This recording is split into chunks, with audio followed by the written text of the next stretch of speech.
This episode is sponsored by the Soul of Business Experience, a leadership community with curated resources for entrepreneurs, solopreneurs, and anyone intent on developing their leadership impact and supercharging their careers. For more information, check the podcast webpage or show notes.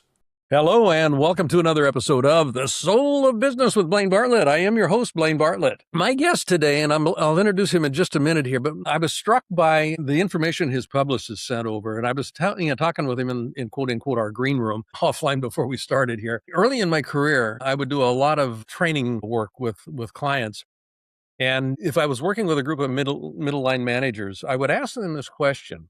Yeah, how many of you have ever rented a car? And almost everybody's hand would go up in the air. So I want you to think about this for yourself. I mean, if you've ever rented a car, here's the follow-on question that I would ask them. How many of you have ever changed the oil in your rental car? Nobody's hand would go up.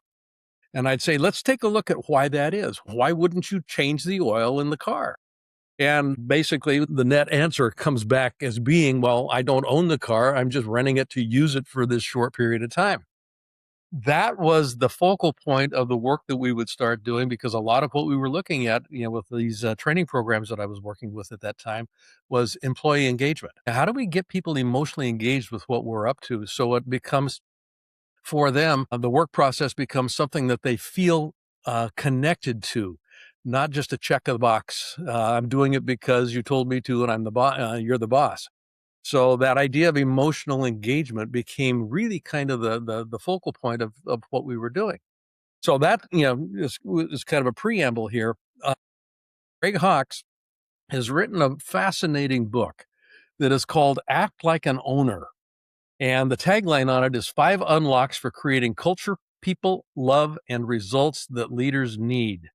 And I mean, just the tagline on this thing was enough to capture my attention. The act like an owner piece is really interesting as well, because that's ultimately the key that unlocks this stuff. Frank spent, and this is also an interesting factoid that I actually want to leverage here. He spent over a decade as an executive director of a nonprofit and leading teams through, real complex challenges, building environments where people contributed their best. They brought their best. Now, what's important about this is not the fact that he was an executive director, but he was an executive director of a nonprofit. And nonprofits tend to be populated by people who have a mission in their lives. They resonate with the mission of the organization. And for me, that speaks to the soul of the organization.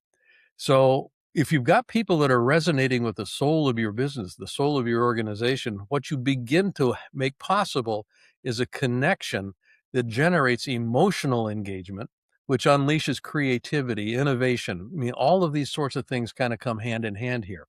So when I had an opportunity to invite Greg on the show, I jumped at it.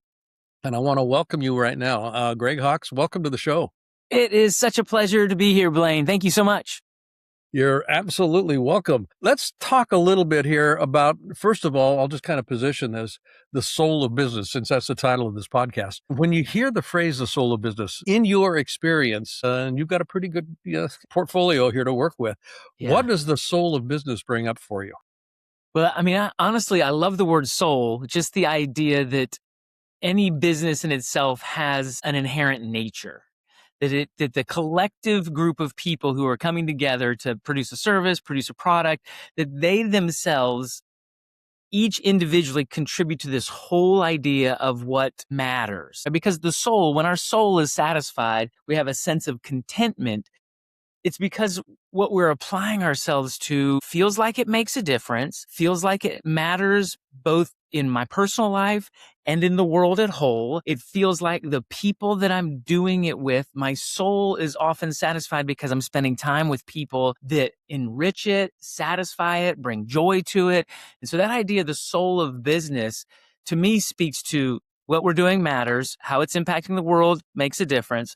The people I'm doing it with really have a collective positive impact on me and each other, and that then we're creating this environment. For me, I talk of environments and spaces that we create, which is kind of where the soul lives, is kind of where the soul of the business lives, is the culture that we have fashioned collectively, intentionally or unintentionally. And so that's how that I think speaks to me. And I even, you just talked about, to me, there's also kind of a spiritual component that it also has the meaning part of it, that a business can provide this sense of the meaning of my life or a calling in my life or a purpose in my life can be fulfilled through the work that I'm doing, which I find when the spirit and soul are kind of aligned, it has just that much more magnified impact on my motivation, my sense of belonging, my sense of mission, and those sorts of things. So I just love the kind of the framework that you use. Thank you. I mean, that is one of the most generative answers to that question that I've had a guest actually provide. So I'm going to capture that. I'm actually going to take a couple of components from that. Yeah. You In some of the use writing I'm it. doing. This is good stuff. This is good stuff. Good. What I'm particularly struck by is, a couple of things here. Contribution to what matters.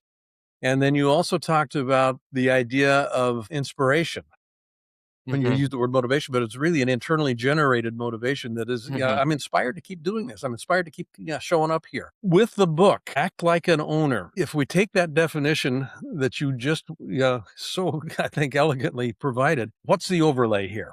Yeah, kind of how does the soul of business come into play with acting like an owner? In the things that I've found, even in writing the book, because I've been delivering this message, I've owned investment properties for 25 years and I've had owners and renters and vandals kind of in my life that long and kind of transferred it or translated it into the workplace. But what I found also is that within business, as in people's personal life, there's sometimes just this unwillingness to take ownership because there is a sense of responsibility and even more so this sense of if I own it, then and I can't blame others. And in people's personal lives and in their professional lives, there seems to always want to be this kind of out. Like I got to be able to blame if it doesn't turn out well, there's this excuse or that excuse, or I justify this way, and the idea of the soul is, also for us humans is where integrity is. Who we are internally is who we are externally, and it's an integer. We're integrated. We are one. What you see is what you get.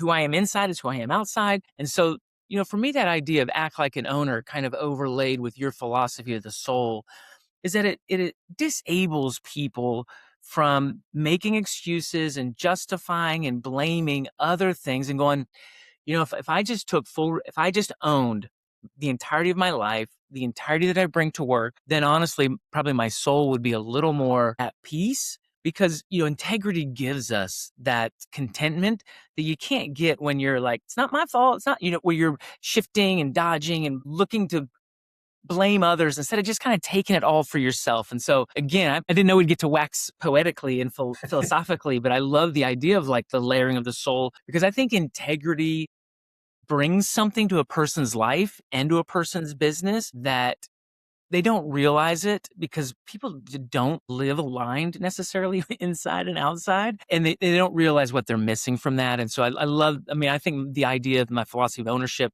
how it kind of overlays and aligns with your soul of business philosophy and terminology is really highly impacting. You mentioned something that I thought that I've been fascinated by for years on this, and it has to do with the notion of responsibility. And I'm going to, position this in the context of ownership. Most people, in my experience, learned about responsibility very young. And it was usually couched in terms of who's responsible for this. After I was roughhousing with my brother, and we tipped over a lamp, and mom would come in going, "Who's responsible for this?" So the association with blame, responsibility, and blame became conflated. Yeah, that's a great observation. And it's a mindset. It's infuses everything I do to the point where, to your point, when you say, "Who'd like to take responsibility for this, this initiative?"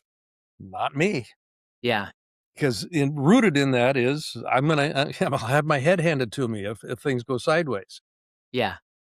People tend to be risk of they tend to organize more around what they're going to lose than what they're going to gain. Right, and You that's know, human nature, and so that you is don't human nature. blame people for it. It is human nature. It's an interesting idea because I had 2 brothers also. I have 2 brothers, and the idea of, like, it's his fault, even when it's, like, joined together, and it's like it mutually happened as a consequence of our behavior.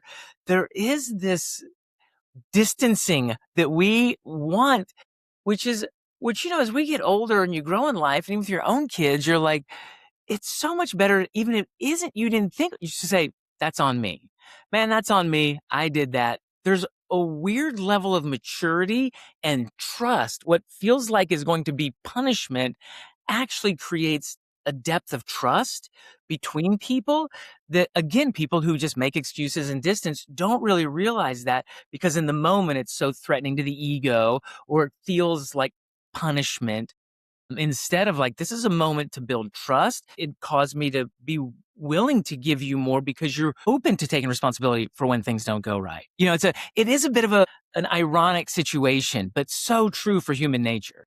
Well, one of the things that, that opens up, when I'm taking, complete ownership like that, I actually position myself to be vulnerable. Yeah. Yeah. Yeah. It's because it literally is an invitation to people to come back to me and say, well, you didn't, or you could have. So, but what's interesting about that from a leadership perspective is, and this is an old mentor of mine years ago said, people connect with vulnerability. And then I amended that, a number of years later to say, and they disconnect through certainty. So Yeah. if I'm certain that it's your fault, I don't give you any room to actually explore with me what actually went off the rails here so we can fix it. That idea of vulnerability. What's challenging about that, and this is where I think the interesting overlay of ownership comes into play. If I'm willing to take ownership for my life, for everything in my life, it moves me away from being a victim by definition. There's no it out there that did it to me. I mean, I was the originator of my behavior. I was the originator of my thoughts. That kind of came into play here. So and I'm going to lay this into a framework that you've got in the book. You've got owners, renters, and vandals. Mm-hmm. Where does this notion of responsibility kind of weave its way through owner, renter, vandal Well, it's an dynamic? interesting, I need to side conversate for a second. Yeah. That idea of certainty, what you just said that you amended, is so profound because most people think, if I am absolutely certain about what I'm telling you, this will create confidence and this will create an assuredness that I know my stuff, right? And Mhm. that idea that it creates a disconnect, I mean, there's a lot of marriage relationships that could benefit from that Oh, yeah. understanding, because it's not just right and wrong. And listen, like you said, it's why it resonates with me. I am so confident and that's what, like, I want to be confident. I do, like, I want to steal confidence in my child, but I'm so confident about a perspective I have. And everything within me feels like, doesn't this create security for you that I am so, and that Oh, idea mm. that it creates disconnection, and I'm aware how transparency creates connection, but your addition is pretty significant. Like it elevates that understanding, because if I'm listening to it and I'm always here to learn, as well as contribute. So I'm like, I would have never, I wouldn't have had that sense of this very thing I'm trying to do to create a connection is really creating disconnection. So I just had to say that, because I'm like, that's such a profound add-on to what most of us go. Transparency opens that sense of vulnerability and connection. We all relate to each other's failures. We all relate to each other's shortcomings. When we're willing to share about those, it creates that bond. But that certainty, I hadn't heard that way before, so I really appreciate that. Wow. Thank you. Thank you for marking that out. I appreciate it. Yeah, it's very significant. And so, with the owners, renters, and vandals, here's what I learned with my investment properties. Some of the people who lived in my homes took better care of it than I did. No doubt about it. They're more handy. They're green thumb. I've got a tenant right now who texted me like 2 weeks ago and was like, "Can we put a garden in the backyard?" Yes, you may. You may convert a part of create a garden, flowers, food, whatever, and just live in it, and because they're owning it. So it's not the actual state of their financial position. And then sometimes when people at work are like, well, like, I don't have a stake. I don't have any stock. I don't have any ownership in it. The actual benefit isn't financial oftentimes. It's that you yourself can live life in a way that says, I'm contributing in the most significant ways that I can offer.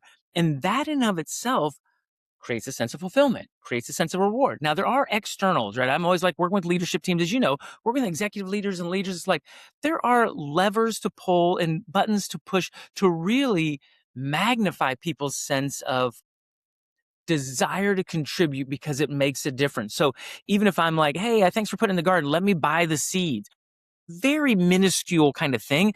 But they're like, man, thanks for. So there's this like collaborative experience. It's my house. They're making my house more valuable and they're paying my mortgage while they're doing it. And yet there's this exchange of value that happens when I just recognize it and say, hey, let me contribute a little bit back to you. It means a lot to them because that's what matters. So, and then listen, I own homes and I don't, my bushes, are overgrown. My yard sometimes has got like, so sometimes the external picture of what owning and renting looks like. And I don't fault renters because what I found out over the years, as you probably have experienced, people rent for very real reasons. It's their transition season of life.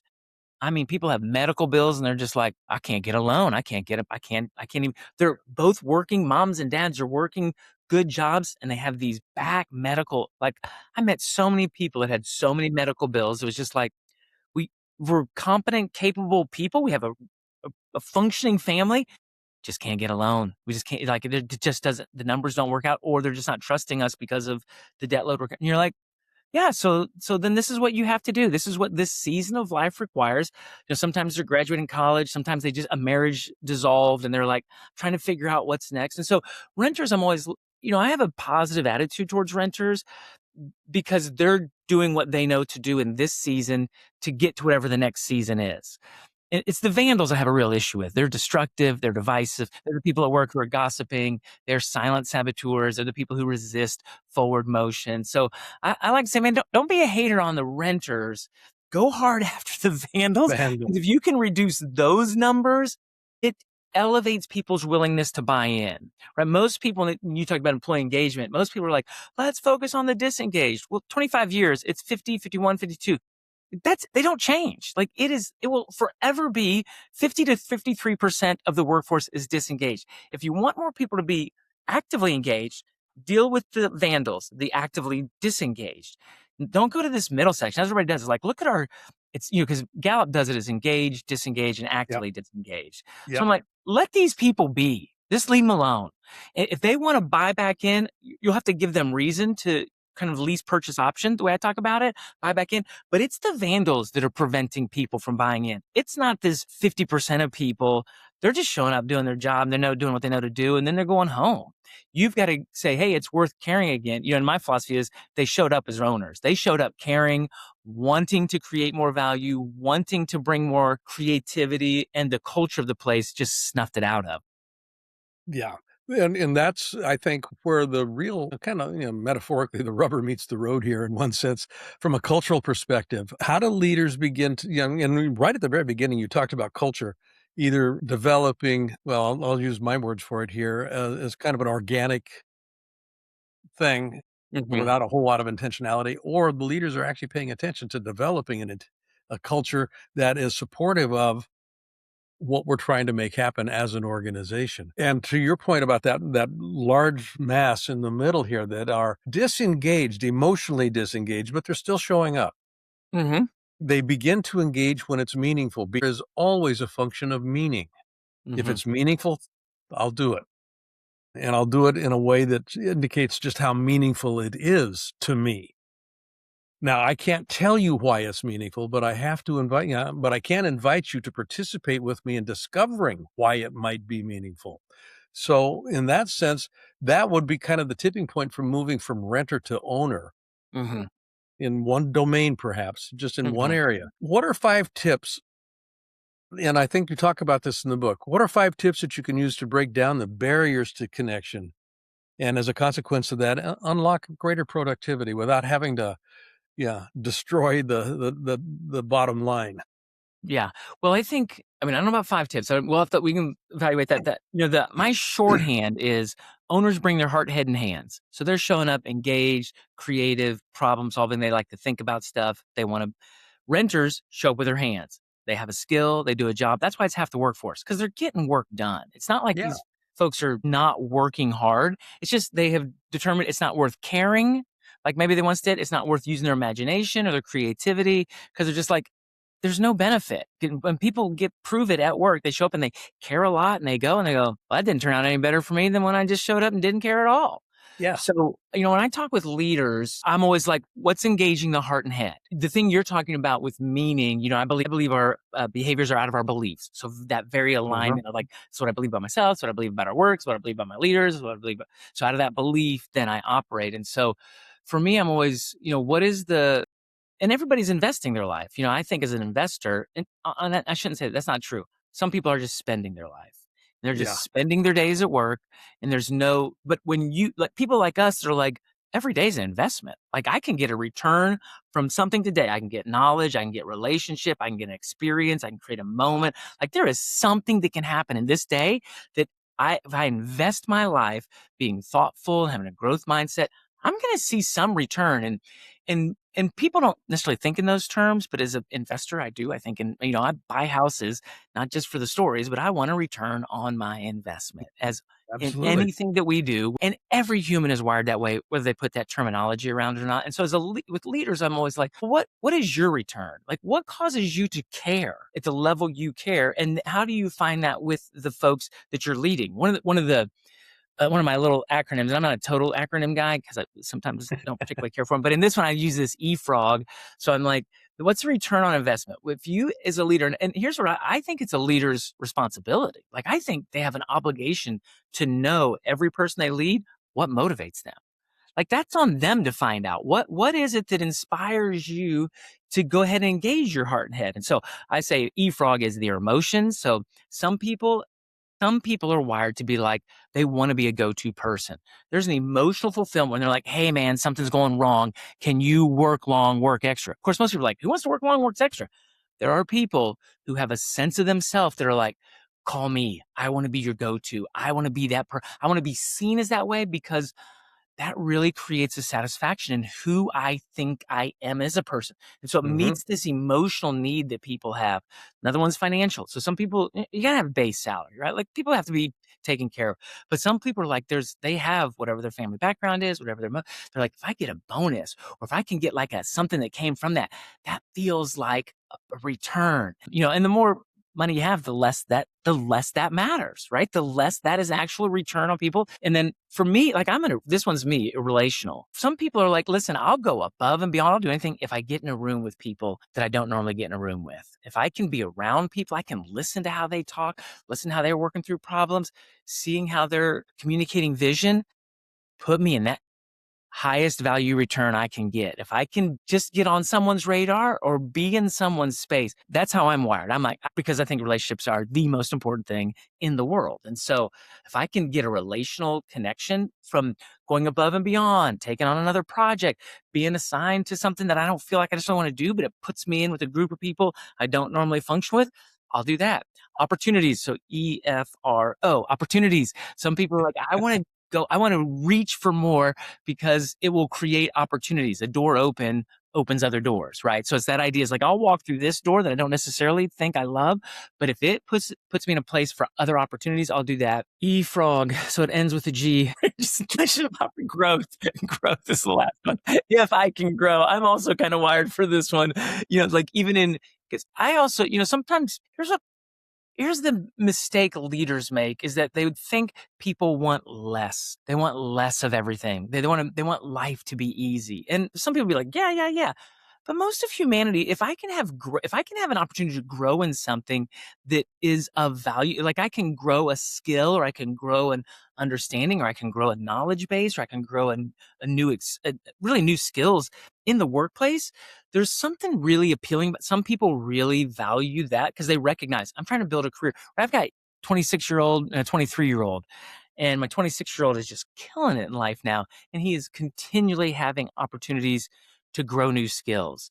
And Yeah. that's inspiring, right? And that's like, he's never worked harder in his life. And he's not a person who's like, I love hard work. He's 26-year-old, Gen Z. He's like, the less work, the better. But he's growing in these new ways. And I'm telling you, he's working crazy hours because there's such a satisfaction from him growing in ways he didn't even realize he could grow or that that possibility existed. And now that he's been exposed to it, he's like, I'm gonna just keep on working, keep on, because it creates that. And most people are like, they don't want to work hard and they don't ask them to do too much. And I'm telling you, he would keep doing more because he's growing so much. And those and his leaders, right? There's a different stage of life and a different value system that people have. But if as leaders we see everyone as an investor, the problem with leadership is they like sometimes look poorly upon the people they're leading. They don't really care for the people they're leading. And it's like, hey, if I looked at their life as investment every day and I was part of contributing to the return, I want to make sure they're getting a return because I can't give them more money. There's no more opportunities for career growth at this moment. So within the confinement of what we have, what can I create as returns for them that would matter to them? And that's a leader's responsibility. That's not on the person to go, hey man, here's what matters to me. You know, I love that, particularly if, yeah, as a leader, it's a mindset shift. My people are not spending time with me. They're not spending time with my company. They're not spending time on their job. They're actually investing. And to your point, am I setting them up to reap a return on that investment that is meaningful to them? The company's going to obviously get something. They're getting the right. company gets a return on their Yeah. work process. This EFROG acronym, and I love this. It actually fits, I think, pretty nicely into your 3D model. You discover, I'm define, trying and to work it all describe. together, Blaine. Thank you for noticing. Like, I hope they somehow work together. But I love hearing an outside perspective because I'm like, oh, maybe it did actually work. It did. But the point you arose in that, when you started talking about EFROG, I can't know what it is just, prima facie. I've actually got to start asking some questions. My Mhm. role as a leader is to discover what's important to you. Yeah. What's the investment return that you're looking for? Well, how do And you then, speak about that when you talk about the soul of business? Because there is the soul craves, right? Like a soul is the thing within us that craves the things that we have an appetite for, that we desire. And nobody's like, I just crave working. Like there's something about good hard work that is very yeah, satisfying it to the is. Yeah. soul. But like, how do you shape that up in your language and terminology and philosophy about like what really brings weightiness to the soul of a business with the people in it? You used the word, or the phrase, what matters. And part of the definition that in the work we do with leaders, my definition of leadership is pretty simple. It's the activity of influencing others. So command and control moves out of the picture here real quickly. Influencing others. So it's a state of being. How am I showing up? Influencing others in order to co-create coordinated movement in pursuit of a worthy ideal. And that worthy ideal is what matters. Yeah. What matters to the company, what matters to the team, what matters to the individual. And each one of those is a different what matters. The challenge for the leadership function in the organization is to actually, weave those together so that the Yes. individual is actually leveraging in a way that produces the result that the company says matters. And in the process, the team cohesion comes in, and this is culture. So that what matters piece, I really resonated with that when you mentioned that right at the very beginning, when we Yeah. started our It's an conversation. interesting, most people don't go into leadership and are tasked with, hey, man, one of your primary objectives here is to align what matters between the people you lead, between the products and services we offer, and the clients who are the end user. But Yep. leaders don't think that way, do they? They don't go, Nope. I'm an alignment of mattering, Like, Yeah. but that is a primary foundational function of leadership if they care about their people and the culture and that. So, I mean, I love that. I think in leadership, people aren't told that. Like, No, they're not. dude or dudette, it's what's important is you align what matters. So if that's the simple definition, aligning what matters, I actually kind of like that. Is like, Yeah. what is leadership? Aligning what What matters. matters, So aligning what matters. company, individual, like those kind of thing that so I really appreciate you saying all that. So, Good. Greg, I could continue this conversation literally. As a matter of fact, yeah, we've got a couple of other shows that we do, and we were talking to you about mhm. those, before we went live here. I'll get you an invitation. I'll do a couple of these shows. I think your perspective is a breath of fresh air. Where Thank can you. people find out more about not only what you're up to, but also I'm assuming they can get the book at the regular Absolutely. places? Amazon is the best place to get the book. Are you kidding me? Why make it hard on yourself? There's an audio book also that I read, and people love the audio. And because I'm a keynote speaker, and my wife will say, "Don't use that keynote voice with me." So I have like a voice, I have my normal voice, and I found a whole like narrator voice. So when I started reading the book, I was like, so it's a whole different voice. So I love it. Like I love the audio book so much. But greghawks.com, GREGHAWKS.com. I'm sure it'll be in whatever notes, whatever. So that's it'll be the in the show primary notes. place. And my book is on the website, but also on Amazon and LinkedIn. Right? I'm in business, so I like hanging out on LinkedIn. I've got good relationships there and kind of fostering that network. And so those are the two places that I care about connecting with people. Great. And again, the title of the book is Act Like an Owner. Tagline is 5 unlocks for creating culture, people, love, and results that leaders need. I mean, if we can just get both those. There you go. Absolutely. Folks, check it out. greghawks.com or his LinkedIn site. You will be richly rewarded. I promise you that. This has been a pleasure, Greg. Thank you so much. Thank you. I really appreciate it, Blaine. Folks, again, as we come to a close here, my sign-off admonition, and it is an admonition, nature is the greatest teacher, I think, that we have if we pay attention to it. And it truly is, I think, the only truly free market economy that exists on the planet. And I say that because there's nothing artificial that impedes the flow of nature. When we start introducing things go off the rails pretty quickly. So one thing that I've observed growing up on a farm when I was a kid was that everything in nature serves as a center of distribution. Nothing in nature long-term serves as a center of accumulation. Those things that serve only as a center of accumulation basically end up stagnating and dying. So in your life today, going forward, today, tomorrow, this week, next year, this year, find a way to be a center of distribution in your life. Give something away. Give a smile away. Give a hug away. Act like you're a part of nature because you are a part of nature. And I think you'll find your life is really, really working well for you in that sense. So again, thank you for listening to Business with Blaine Bartlett. I am your host, Blaine Bartlett, and I will see you on the next episode. Take care. This episode is sponsored by the Soul of Business Experience, a leadership community with curated resources for entrepreneurs, solopreneurs, and anyone intent on developing their leadership impact and supercharging their careers. For more information, check the podcast webpage or show notes. Hi, I'd like to ask you to do something for me if you wouldn't mind. If you like this episode, I'd like you to not only subscribe on your favorite site, but I'd also like you to give a rating. Ideally, a 5-star rating would be greatly appreciated. But I think more importantly also would be just some comments. That helps with the algorithm and it helps build the audience with this. And more than anything else, if you could invite somebody else to listen, just share this episode with a friend, with a colleague. And I'd like to see how we can grow the soul of business. I think it makes a difference. Thanks.